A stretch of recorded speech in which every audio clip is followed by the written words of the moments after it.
Mirasee.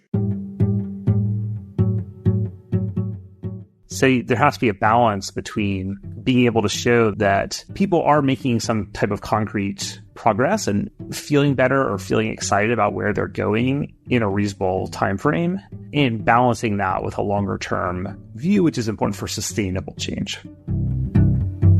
Hello and welcome to Course Lab, the show that teaches creators like you how to make better online courses. I'm Ari, the Director of Growth at Mirasee, and I'm here with my co-host, Abe Crystal, the co-founder of Rizuku. Hey there, Ari. Today we welcome Ali Shapiro to the show. Ali is a holistic nutritionist and integrated health coach. She developed the core of her business, Truce with Food, while in graduate school at the University of Pennsylvania. To do so, she drew from her 17-plus years of working with clients as well as her own personal healing journey from emotional eating and having cancer as a teenager. She is also the host of Insatiable, which has been named an iTunes New and Noteworthy podcast. Thanks for being here, Ali. Thanks for having me. Awesome. So to kick things off, the question that I like to ask is, could you give us kind of a 30,000-foot view of you and how you came to the world of online courses? Yeah, I was kind of an OG, so I could talk about it. When I was about 24 years old, I had a slew of health problems, irritable bowel syndrome, depression, emotional eating, acne. I was trying all the medications the doctors were giving me. Nothing was working. Long story short, I found a holistic nutrition school, the Institute for Integrative Nutrition, and there I learned about food as medicine. And this was the first time I had really thought of wait, food could help me outside of losing weight, because in our culture, at least of a certain age, you grow up and the really only thing you learn about food, and this is important to behavioral change, is that it's about weight loss.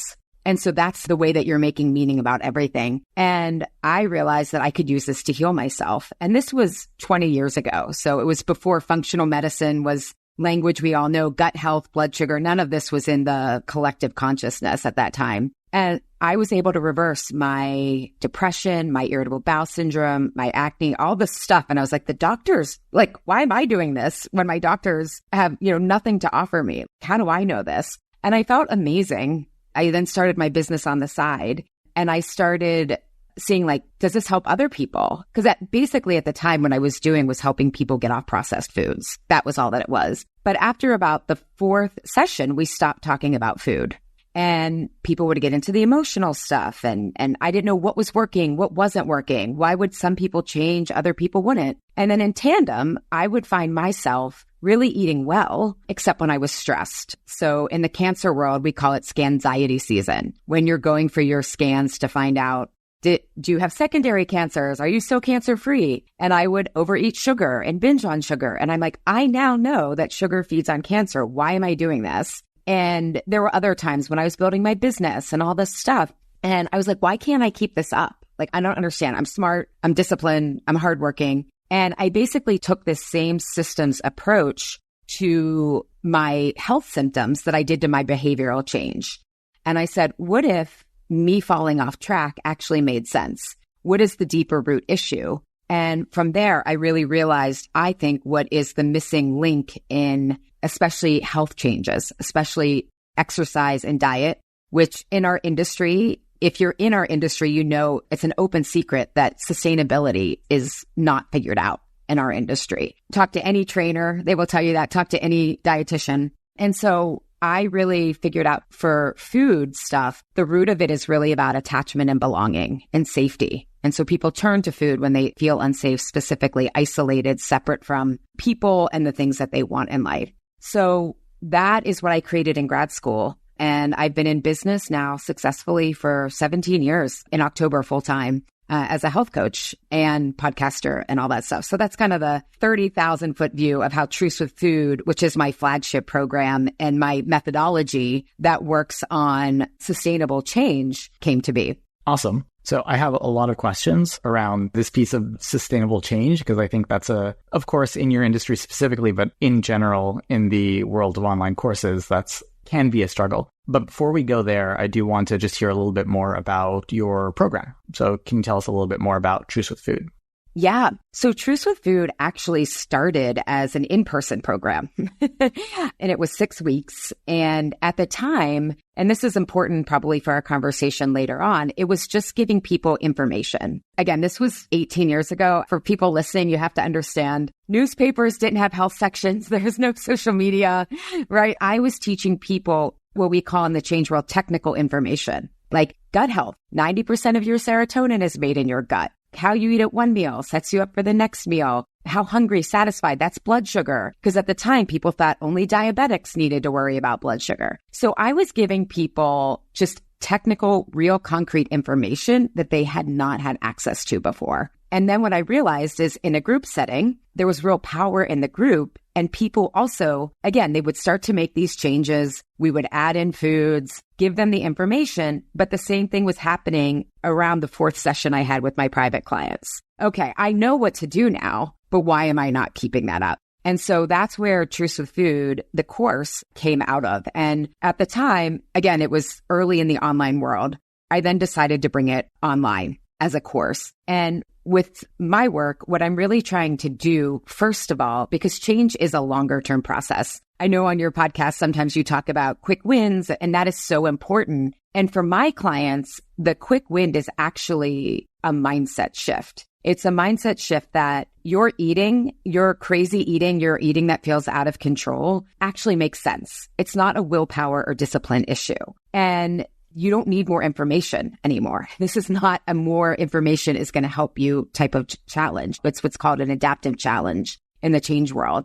And so I added in this component about the psychology. And so we really start with the psychology of it and getting people to realize, oh, we're not going to count calories. Oh, you're not going to give me more information. Instead, I have to understand what arises in me to feel unsafe and turn to food. And so the course, I hope I'm answering your question, but it addresses the physical. Okay, essentially, you need to know what foods work best for you. And the discernment tool for that is blood sugar and gut health. And then we also need to understand, why are you actually falling off track? And why does that make sense? And how can we shift how you're relating to yourself when that happens? And so that's what the course is built around.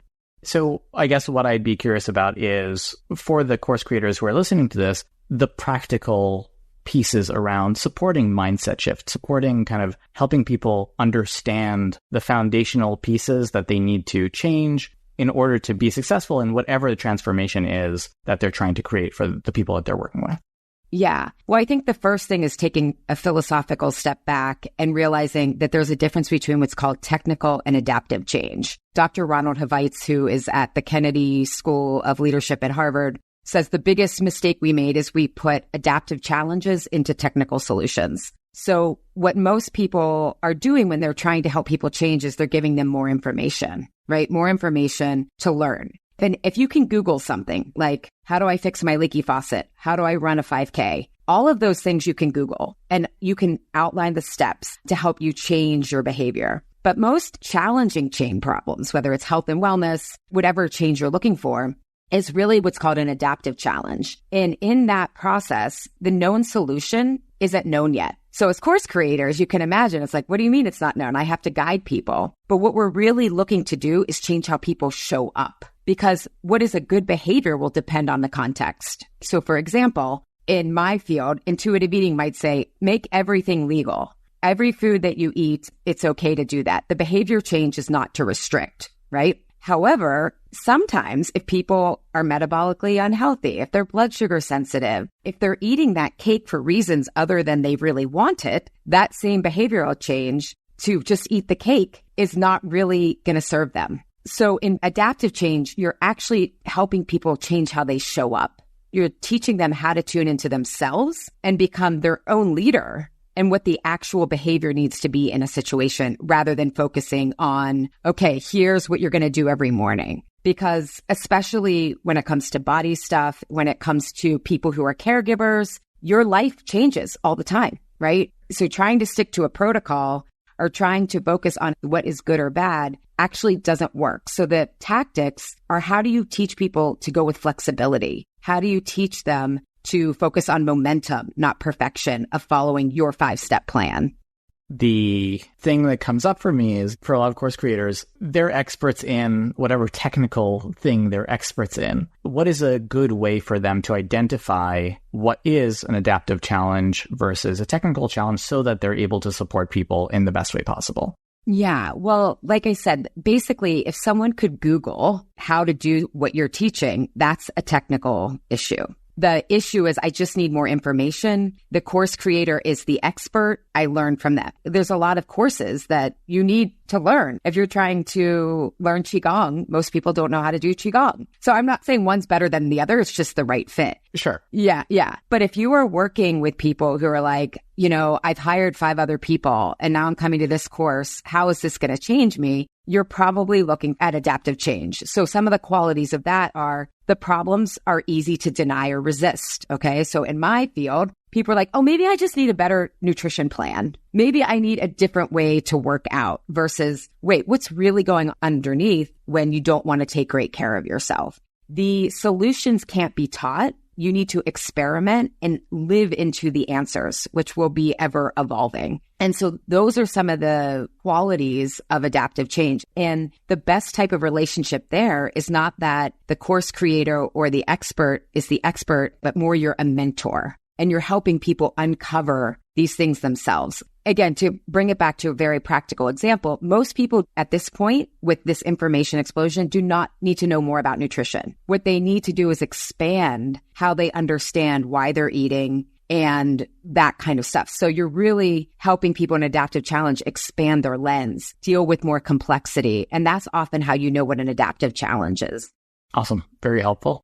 I think it'd be good to continue unpacking this because this is an important area for people, because fundamentally a lot of course designs struggle to get results because they don't scaffold behavior change effectively. So I think what might be helpful for people thinking about how to apply this to their own courses is we could continue kind of looking at examples or situations in context. So you mentioned, for example, something like Qigong, or maybe you want to learn to build your own website or learn search engine optimization. There's many different technical skills you could learn. And I guess what's occurring to me is any technical skill also has a implementation and behavior change challenge, either simply because it's going to require some time to learn it and you have to keep sticking with that process, or because you have to go through application to do it, right? So let's say we teach you the methods of Qigong, or we teach you the methods of search engine optimization. Either way, you then have to change your behavior, right? You have to either start practicing Qigong regularly, or you need to start investing time in creating new content or optimizing the existing content on your site for search engines. So I guess what I'm trying to get is, what should people design their own course be thinking about in terms of how they plan their course and how they plan to support their students through this framework of tactical skills and adaptive change? Yeah, it's a great question. I think when I talk about how are people going to have to show up differently, what I'm talking about is in the coaching world and behavior change, know your why, right? We hear that all the time. What is someone's whys? Motivational interviewing rests on that. Get people's values, get them clear. And there's a why not. And there's competing commitments that we all have. So someone wants to carve out time for SEO, right? And then their daycare gets closed. And adults learn and change very differently. My master's degree is actually in how adults change. And adults change very differently. Although having a toddler, I'm not sure if it's all that different now. I think we might all be toddlers inside.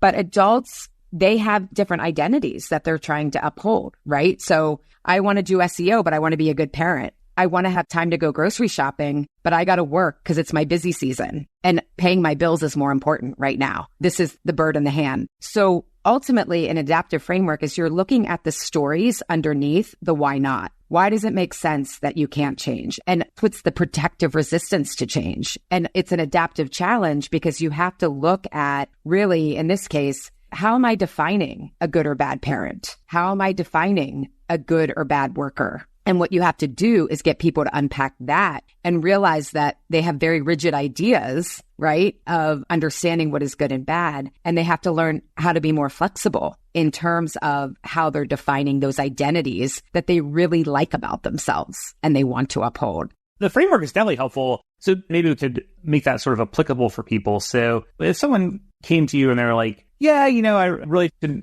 wanting to start my course. I love what you've done with your course, but I just don't know where to start, right? Because I help people, whatever, right? Like pick your skill, the Qigong, the SEO, the learning to do watercolor painting, whatever. I know how to do that and I know how to explain to people, but I don't understand how to design my course to deal with this challenge of adaptive change. How would you guide a colleague or a friend to do that? Yeah. I mean, it's not a 1, 2, 3 step. It's an iterative process, right? But probably the first thing I would say is and I train people in my Truth coaching certification who are doing other types of stubborn change. So say if someone's coming for a time challenge, right? I would say, okay, the real transformation that you can offer clients, and they'll become raving fans about your course, is you have to include a live component, because you're kind of trying to get people to see the water they're swimming in, right? It's like a perception problem that you're challenging them. But I would plan for the objections. I would plan for the obstacles rather than expecting that people are going to have all the perfect conditions to learn watercoloring, learn Qigong, learn how to get on LinkedIn. Expect that people are going to have time constraints. Expect that they're going to have protective resistance to putting themselves out there. And over time, as the course creator, I think it's your role to start saying, what are the big triggers that make people fall off track with this process? So for example, in my course, Why Am I Eating This Now? Which is if Truth with Food is the deeper work, Why Am I Eating This Now is let's put out these fires so that we can get to the deeper work. In the first module, we identified the 4 triggers that make them want to fall off track with food and that will also make them want to fall off with this course. And it's are you feeling tired? Are you feeling anxious? Are you feeling inadequate? Are you feeling lonely? So if you can identify the triggers, then you can help people start to say, why does this make sense? Oh, well, I eat when I'm tired because I'm working so hard. This is the only reward I get all day. Okay. So now and because I've done this for a while, I know the issue is, okay, that's your working identity that we have to work. It's not, the food is the solution, not the problem. So I think planning for people to know where they fall off, knowing that that's going to happen, and the real transformation happens when you realize that the falling off is actually the work. Don't throw more tools at it. Don't throw more hacks. Really look at the identity piece of why it makes sense that people are falling off track. And then how do you help them maneuver whatever that trigger is? It sounds like what you're saying is it's not a linear framework that you can apply to any course. It's more of a mindset or a philosophy that you're approaching. Here's how I'm going to try to help my clients, my students, my coachees be successful. And we know that they're likely to have some of these types of common challenges. And then you're looking to identify ways to support them through those common challenges.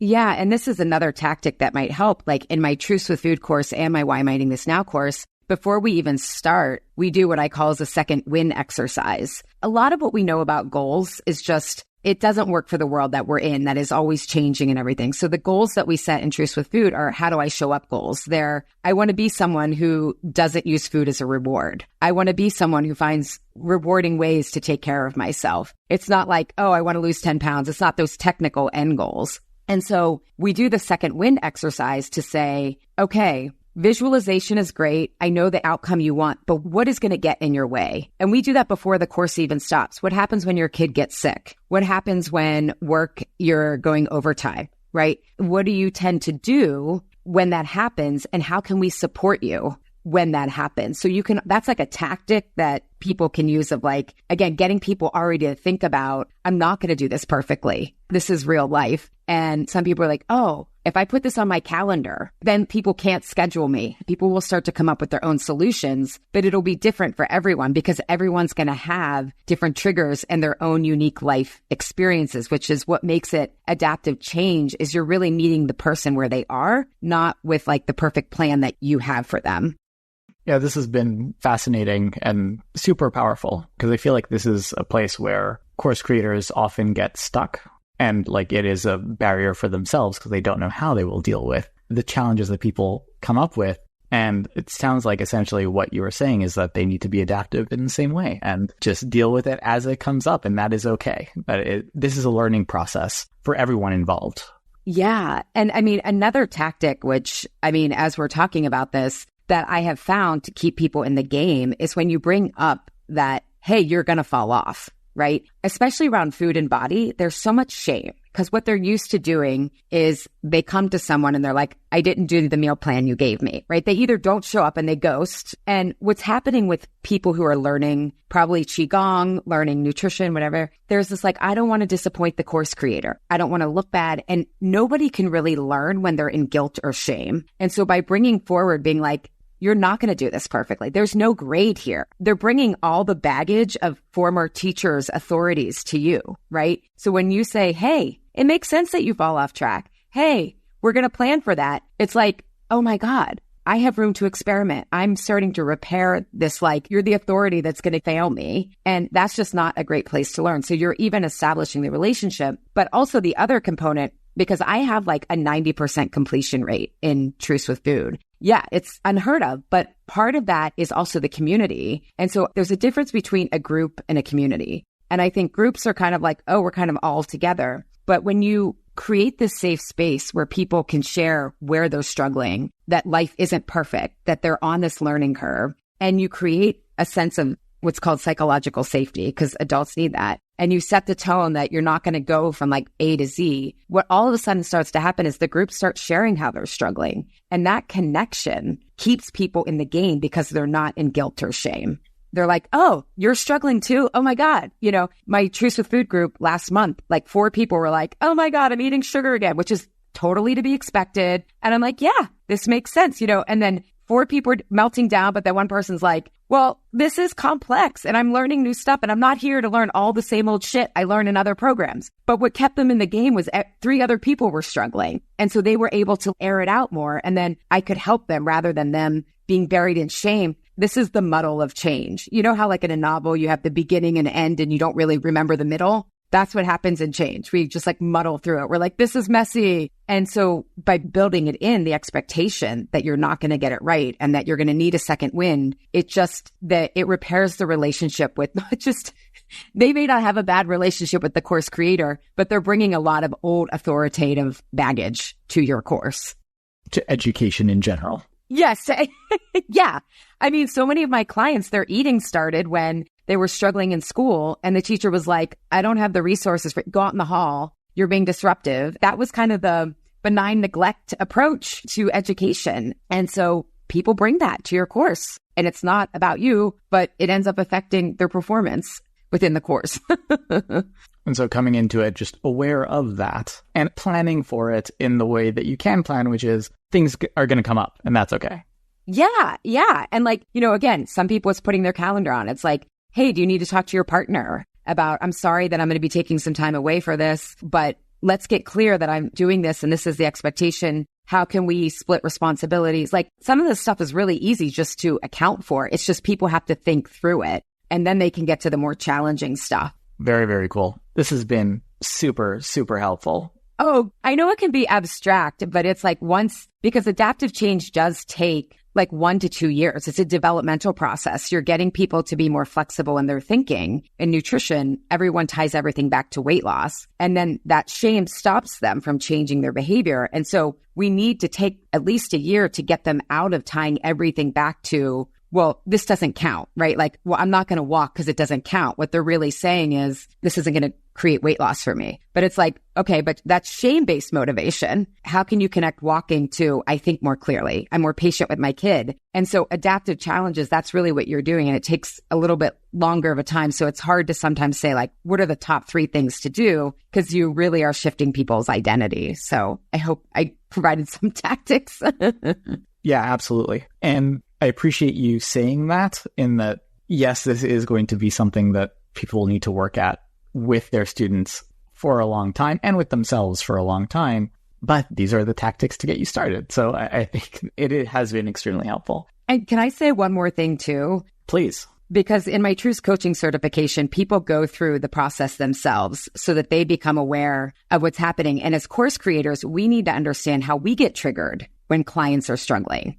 Right? Some of my coaches are like, oh, I want to throw more information. I want to give more tools. I feel like people need to get their value. And so we also have to understand our in the Truth Coaching certification, we call it the survival self. When clients are falling off, they're in their survival self mode. They're just trying to get by. They're trying to do what they need to do to be worthy. But we as teachers and course creators need to be like, what's coming up for me? Why do I think I have to over deliver stuff my course now? Like, people are paying you for an outcome. So it's another really thing to think about as a course creator, what comes up for me when people are struggling. Because like I said, in my Truth with Food group, if I would have switched gears, and now I've been doing this for 14 years. So this group, I know I don't need to switch gears. But if I was a newer course creator, I might be like, oh my God, something's wrong with the content, versus like, no, they need to struggle a little. They need to sit in this. So as a course creator, it's important to have that self-awareness as well.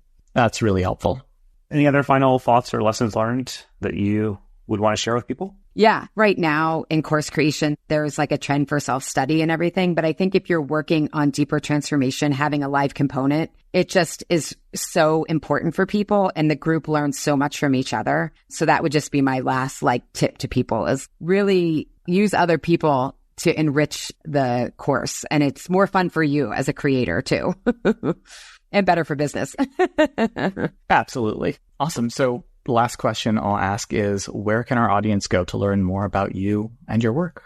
Yeah. So I have a podcast, Insatiable, and then AliShapiro.com. And every month I do host a free gathering so people can kind of see how this adaptive coaching works. And it's free. It's the first Tuesday of every month. They can go to AliShapiro.com/gathering to attend one and see what this looks like in action. Awesome. Thank you so much. Thank you for having me.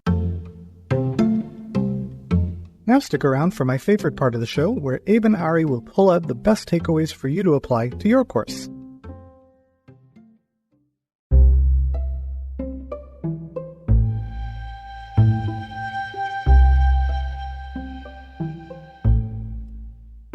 All right, Ari, this is a complex topic to debrief, but we'll do our best. Yeah, there was a lot of value in this episode. A lot of stuff that is, on the one hand, very practical, on the other hand, hard to implement and hard probably to do. So the first thing that just jumped out to me is kind of the idea around kind of understanding the difference between an adaptive challenge and a technical challenge, in that at the very end there, Ali was talking about how course creators often have the impulse to just throw more stuff into the course and more teaching, when depending on what the challenge is that people are actually facing, that may or may not be the right thing to do. And so being aware of those two potential areas of challenge, I think, can be extremely helpful. Yeah. I mean, the fundamental concept here, which has come up in other contexts, but I think it's most salient in health-related teaching and coaching, is that what we're really trying to help people with in a lot of cases is not understanding some information or even mastering a technique, which is where a lot of courses focus, but it's about changing behavior in a sustainable way over time, it's exciting because it opens the possibility of making a bigger difference for people, but it's also very challenging. And behavior change is something that has been studied for a long time, and it's an area where there aren't really easy answers. If there was a way to just snap our fingers and program people like computers to do something different, we would already be doing it, but probably for bad as well as for good. Yes, absolutely. But, I think some of what she described opens up some creative possibilities for people here. And so I think it's helpful for people to reflect on this concept of adaptive change, and that change is not something that happens overnight, right? She described it as often being a 1 to 2 year process in the context that she works in around eating and health. And so that alone is a really interesting lens to look at your course through. How would it look if you were thinking about the outcomes a year from now, 2 years from now, or, even in backwards integrated design, which is a method that we reference sometimes. In that methodology, they talk about looking out 5 years, and what would your dream student be accomplishing or be feeling 5 years from now after they took your course? So thinking about behavior change from this longer term perspective can be helpful, because it helps you recognize that, no, your course is probably not going to radically change your participants' behavior tomorrow or next week. You've got to take a different lens than that. And then once you've got that frame, then you can start experimenting with things that will help within that context. Yeah, I'm thinking about how that will fundamentally change course design for a lot of people, length of the program, what they promise to accomplish in the program, and how they continue on with people. It presents a number of challenges as well, right? It presents challenges around delivery and how you support people over a longer period of time. It's difficult to maintain engagement over longer periods of time.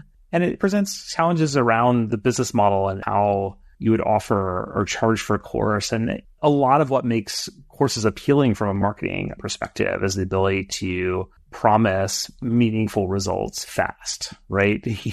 Just like a weight loss drug, right? That's what people want. That's the button that you want to push in your marketing. So there has to be a balance between being able to show that people are making some type of concrete progress and feeling better or feeling excited about where they're going in a reasonable time frame, and balancing that with a longer term view, which is important for sustainable change. Yeah, and this is one of those things where if you're considering this properly, this can make a huge difference just in the way that people see you and your business and whether they become the kinds of people that refer you a lot out. I mean, if you're thinking about this and in a way that you're not promising these huge changes quickly because you have an understanding of how long this will actually take, you're able to build a better relationship with the people who are coming to you, as opposed to having people be disillusioned after working with you, which I think is what happens often with course creators that aren't able to create the change that they're promising, or the change happens and then reverts back.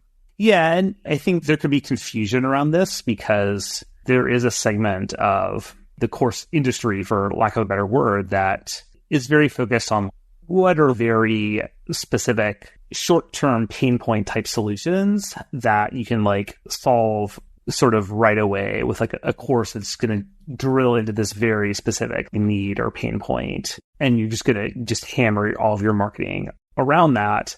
And there can be a role for that for people that have a very specific concrete need that is solvable by a particular sort of technique or framework, a tactical challenge. And so someone who's really used to thinking about courses in that paradigm may find what Allie's talking about a bit bewildering at first. But I think it also helps to think about it in the way that she talked about root causes, right?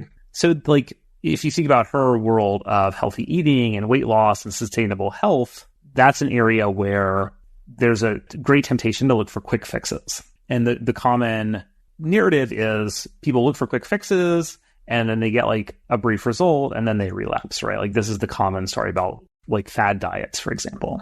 And the way to get out of that cycle is to think about what are the underlying root causes that lead to that behavior and how can we address the root causes. And so I think that same framework of root cause thinking that could be taken and applied to other areas, including areas that have maybe focused too much on specific tactical skills, and use that to design courses that would lead to more sustainable change.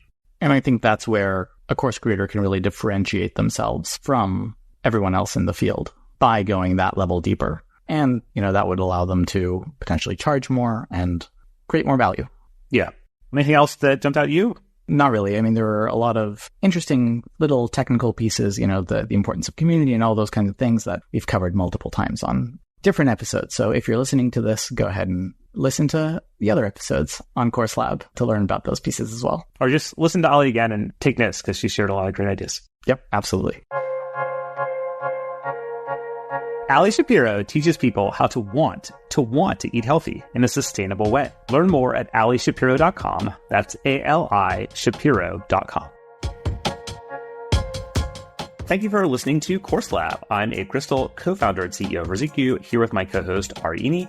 Course Lab is part of the Mirasee FM podcast network, which also includes such shows as Once Upon a Business and Making It. This episode of Course Lab was produced by Cynthia Lamb. Post-production was by Marvin del Rosario. Danny Eni is our executive producer. If you don't want to miss the excellent episodes coming up on Course Lab, follow us on YouTube or wherever you listen to your favorite podcasts. And if you're enjoying our show, please go ahead and leave us a starred review. It really does make a difference. Thank you, and we'll see you next time.